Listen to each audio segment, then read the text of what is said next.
नमस्कार दोस्तों, मेरा नाम कपिल सिक्का। स्वागत है आपका study I Q education platform में। आज इस सीरीज में हम बात करेंगे आर्टिकल 21 की। आर्टिकल 21 ऑफ द कॉन्स्टिट्यूशन एक फंडामेंटल राइट है और कहता है right to life and personal liberty की यहाँ पे बात करता है। हाल ही में कर्नाटका हाई कोर्ट ने ब्रेस्ट फीडिंग को एक इनएलिजिबल राइट बताया है आर्टिकल 21 में। वैसे तो आर्टिकल 21 को आपने देखा है सबसे ज्यादा इवोल्यूशन उसी राइट का हुआ है।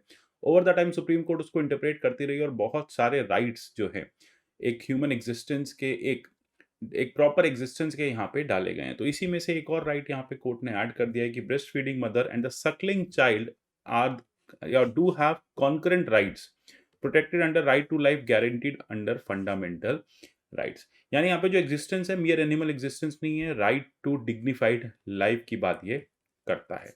तो यहाँ पे एग्जैक्टली जानेंगे कि क्या इसके केस के फैक्ट्स रहे और क्या कोर्ट का यहाँ पे जजमेंट है और क्या ऑब्जर्वेशन है।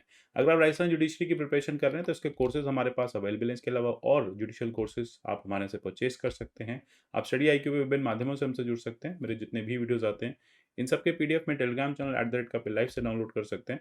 आप मुझे @कपिल सिक्का ट्विटर हैंडल पे भी फॉलो कर सकते हैं। बात करते हैं एग्जैक्टली कोर्ट में हुआ क्या। देखिए, ब्रेस्ट फीडिंग कोर्ट ने कहा एक इनएलिजिबल राइट है लैक्टेटिंग मदर का और साथ साथ सकलिंग चाइल्ड का भी। मतलब ये कॉन्करेंट राइट मिलेगा माँ और बच्चे दोनों को। कोई भी ऐसा बच्चा वो ब्रेस्ट फीडिंग या ब्रेस्ट मिल्क पे डिपेंडेंट है तो उसको उसकी माँ से अलग नहीं किया जा सकता। ये कोर्ट का यहाँ पे कहना है, कर्नाटका हाई कोर्ट का कहना है।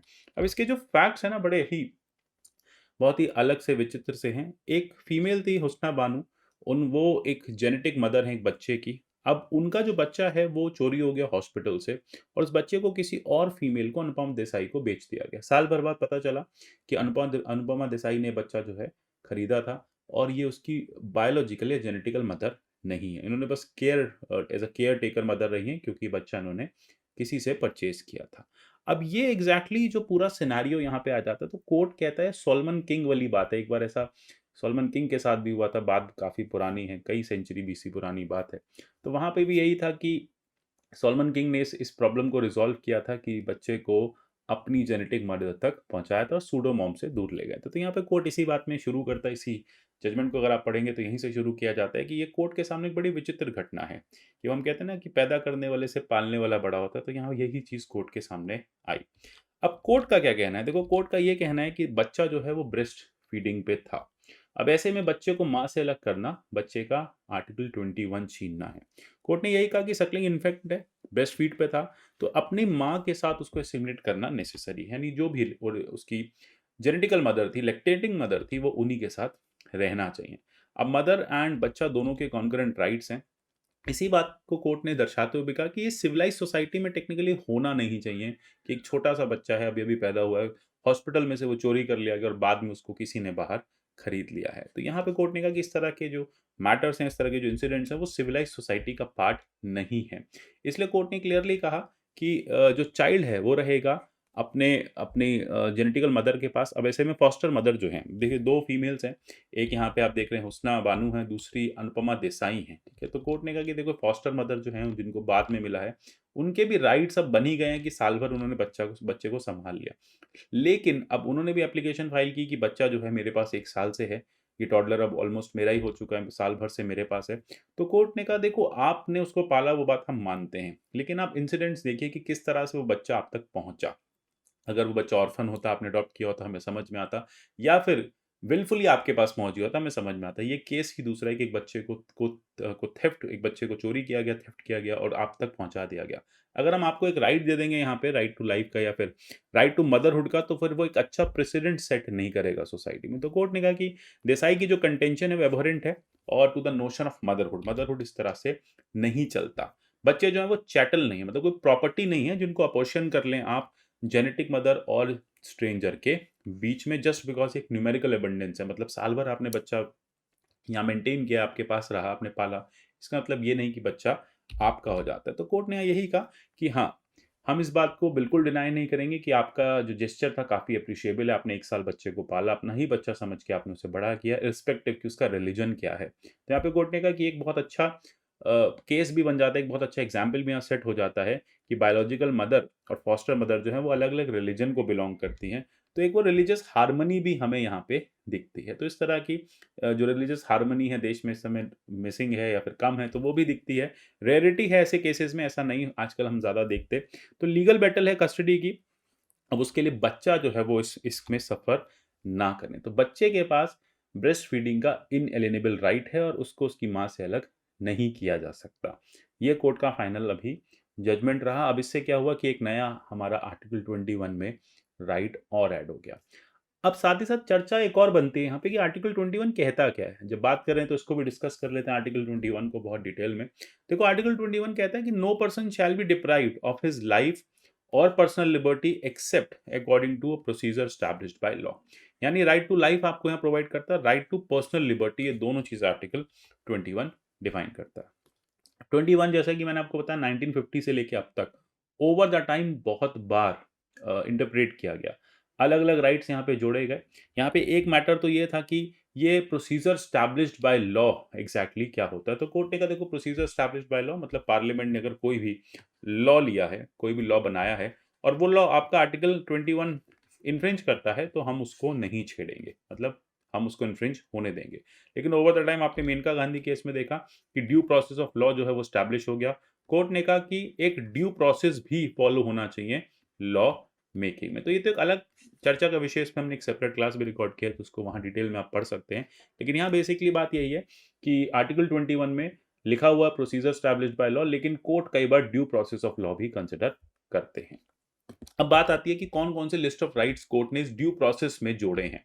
देखो राइट टू गो अब्रॉड, अब Satwant Singh versus assistant passport officer, then Maneka Gandhi case, right to privacy, Puttaswamy case, right to education, right against solitary confinement, उसके बाद आप देखेंगे right against handcuffing, right against delayed execution, right to shelter, right to livelihood, right to health and medical aid, right against custodial death, right against public hanging, doctor's assistance, pollution free water and air. मतलब ये तो कुछ set of rights हैं। देखो idea यहाँ पे यही है।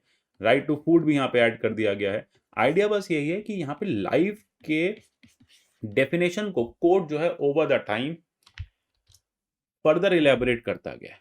कोर्ट कहता है कि लाइफ का मतलब मियर एग्जिस्टेंस नहीं होता, लाइफ का मतलब मियर एनिमल एग्जिस्टेंस नहीं होता, लाइफ का मतलब होता है जीना है डिग्निटी के साथ। आपके पास अगर प्राइवेसी नहीं है तो वो कैसी लाइफ, आपके पास एजुकेशन नहीं है तो वो कैसी लाइफ। आपको सॉलिटरी कन्फाइनमेंट में डाल दिया गया, जेल में है, सॉलिटरी कन्फाइनमेंट में डाल दिया, तो फिर वो कैसी लाइफ? ठीक है, आपने कुछ क्राइम किया, ठीक है, आप सजा के हकदार हैं, बट इसका मतलब ये नहीं कि आपके लिए इतनी हार्श पनिशमेंट्स आनी चाहिए। राइट टू शेल्टर, रोटी कपड़ा मकान बेसिक राइट्स हैं। लाइवलीहुड, कमाने का अधिकार बेसिक राइट है। राइट टू पेवमेंट ड्वेलर्स, आपने देखा जो लोग पेवमेंट पे सो जाते हैं, क्यों सोते हैं? देखो पेवमेंट पे कोई अपनी मर्जी से तो नहीं सोना चाहता, घर नहीं है तो पेवमेंट में ही, फुटपाथ पे ही सोना पड़ता है। तो ये राइट टू पेवमेंट ड्वेलर्स भी एक राइट यहाँ पे दे दिया गया ओल्गा टेलिस केस में। तो ये बहुत सारे राइट्स, मानुषी संगठन केस में राइट टू हॉकिंग दिया गया कि भैया आप इन्वेस्टमेंट नहीं कर सकते, कोई दुकान नहीं लगा सकते, तो ठीक है स्ट्रीट हॉकर बन जाओ, ठीक है, रोड के किनारे फुटपाथ पे बैठ के आप रेडी पटरी लगा के सामान बेचो। वो भी एक राइट टू लाइवलीहुड है, नहीं तो कमाओगे नहीं, आगे कैसे बढ़ोगे? ठीक है, आपकी डेली लाइफ कैसे बढ़ेगी? लाइवलीहुड नहीं आएगा तो बच्चे कैसे पढ़ेंगे? तो आप एटमोस्ट पॉवर्टी में रह जाएंगे। तो कोर्ट ये कहता है कि लाइफ का ना कोई एक फिक्स डेफिनेशन यहाँ पे नहीं है। हर वो ऐसी चीज लाइफ को कॉन्स्टिट्यूट करेगी जो एक अच्छा जीवन देने की बात करती है, और इसी के चलते कोर्ट जो है ओवर द टाइम आर्टिकल 21 को एवर एक्सपेंशन मोड में ला चुका है। Right to clean environment, MC Mehta versus union of India, आपको याद होगा दिल्ली में किस तरह से जो इंडस्ट्रीज हैं, जो पॉल्यूटिंग इंडस्ट्रीज हैं, उनको दिल्ली से बाहर कर दिया गया, उनको दिल्ली की विसिनिटी में भेज दिया गया और दिल्ली में सीएनजी ट्रांसपोर्ट को स्टैब्लिश किया गया, यानी स्टार्ट किया गया। तो ये एक राइट टू क्लीन एनवायरनमेंट है। राइट अगेंस्ट नॉइस पॉल्यूशन है। कोर्ट ने कहा कि देखो फायर क्रैकर बर्निंग अपने आप में ठीक है, एक फेस्टिव सीजन की खुशी है, लेकिन इतना ज़्यादा फायर क्रैकर ना बर्न हो कि वो एनवायरनमेंट को भी डैमेज करे और साथ ही साथ नॉइस पॉल्यूशन भी करे। डिस्क्लोजर ऑफ ड्रेडफुल डिजीजेस, आपको किसी पर्सन को एड्स है, x versus wisely hospital case आया था, उसमें कहा किसी पर्सन को एड्स है तो यहाँ पे हॉस्पिटल की ड्यूटी हो जाती है कि उसके बारे में औरों को बताना। अगर वो ये बात औरों से छुपाएगा तो फिर वो इस डिजीज को फर्दर आगे बढ़ाता चलेगा। राइट टू ट्रेवल अब्रॉड हम बात कर चुके हैं। Right to bail, right against smoking in public places, Murli Deora versus union of India. अब 2008 में क्या होता है कि देखो स्मोकिंग एक प्रॉब्लम है, स्मोकिंग की वजह से आप देखते हैं किस तरह से लंग्स डिजीज हो जाती हैं, लेकिन एक और सेट ऑफ पीपल है पैसिव स्मोकर्स। अब ये बेचारे पैसिव स्मोकर्स कहाँ जाएं? बस में बैठे हैं, पब्लिक बस में बैठे हैं, कोई कोई सिगरेट बीड़ी पी रहा है, तो इनको भी वो जो एग्ज़ॉस्ट है या फिर जो भी उसका स्मोक है, उसको इन्हेल करना पड़ रहा है। तो कहीं न कहीं ये भी उस डिज़ीज़ के शिकार हो रहे हैं।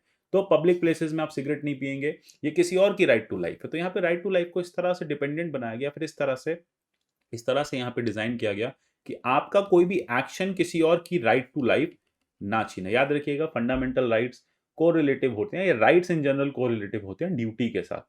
अगर आपको राइट्स मिले हैं तो फिर आपकी कुछ ड्यूटीज़ भी हैं औरों के राइट्स को प्रोटेक्ट करने की। तो ये सारे राइट्स ओवर द टाइम आप देखेंगे कोर्ट ने यहाँ ऐड किए हैं। खड़क सिंह के केस में कोर्ट ने यही कहा था कि लाइफ जो है वो मियर एनिमल एक्जिस्टेंस नहीं है। सुनील बत्रा केस में कहा राइट टू लाइफ का मतलब है right to healthy life, right to enjoy all the human faculties, all the human amenities, ये राइट टू लाइफ का यहाँ पे है। राइट टू लाइफ यानी right to live with human dignity, ये चीज़ मेनका गांधी केस में भी कोर्ट कह चुका है। Right against sexual harassment at work place, Vishakha guidelines में भी कोर्ट ने कहा है कि सिर्फ मियर एग्जिस्टेंस, एनिमल एग्जिस्टेंस से लाइफ डिफाइन नहीं होगी। जीने का मतलब वही है जो जीवन अच्छा हो, जो जीवन जो जीवन सारे बेनिफिट्स या फिर आपकी ह्यूमन एग्जिस्टेंस को यहाँ पे मटेरियलाइज करे। जैसे अभी हाल ही में इसमें कुछ नए राइट्स भी जोड़े गए। पुट्टू स्वामी केस में राइट टू प्राइवेसी जोड़ दिया गया। हदिया वर्सेस स्टेट ऑफ केरला में राइट टू मैरिज जोड़ दिया गया। अभी हाल ही में 2019 में Femina Shirin versus state of Kerala में राइट टू इंटरनेट भी जोड़ दिया गया। कोर्ट ने कहा कि देखो, इंटरनेट एक तरह का बेसिक राइट है फ्रीडम ऑफ एक्सप्रेशन का। अगर आपको आर्टिकल 19 को इंश्योर कराना है तो इंटरनेट जैसी बेसिक फैसिलिटीज आज की डेट में आपको देनी होंगी। साथ ही साथ आप देख रहे हैं कि कोविड टाइम्स में एजुकेशन एक इम्पॉर्टेंट, या ऑनलाइन एजुकेशन एक इम्पॉर्टेंट पैरामीटर बन चुका है। अगर ऐसे में किसी को बेसिक इंटरनेट फैसिलिटीज़ का ही एक्सेस नहीं है, तो फिर वो कैसे एजुकेशन को अवेल कर पाएगा? तो कहीं न कहीं अगर एक सेट ऑफ सिटीज़न, एक class of citizen internet avail कर रहा है, दूसरा क्लास ऑफ सिटीज़न को इंटरनेट से महरूम रखा गया है, तो फिर दूसरे क्लास ऑफ सिटीज़न के साथ राइट टू लाइफ का उल्लंघन होगा। क्योंकि जिनके पास इंटरनेट है वो प्रोग्रेस करेंगे, जिनके पास नहीं है वो पीछे रह जाएँगे। तो यहाँ पे कोर्ट ने कहा कि राइट टू लाइफ एक एवर एक्सपेंशन मोड में है। आने वाले समय में हम आपको बताते रहेंगे कौन-कौन से राइट्स इसमें ऐड होते हैं। तो आशा करता हूँ आर्टिकल 21 में नया राइट जो ऐड हुआ है आपको क्लियर हो गया होगा इस तरह से। बाकी राइट्स का भी हमने जल्दी से रिवीजन किया। मिलेंगे अगले सेशन में, तब तक के लिए goodbye, take care and God bless you all.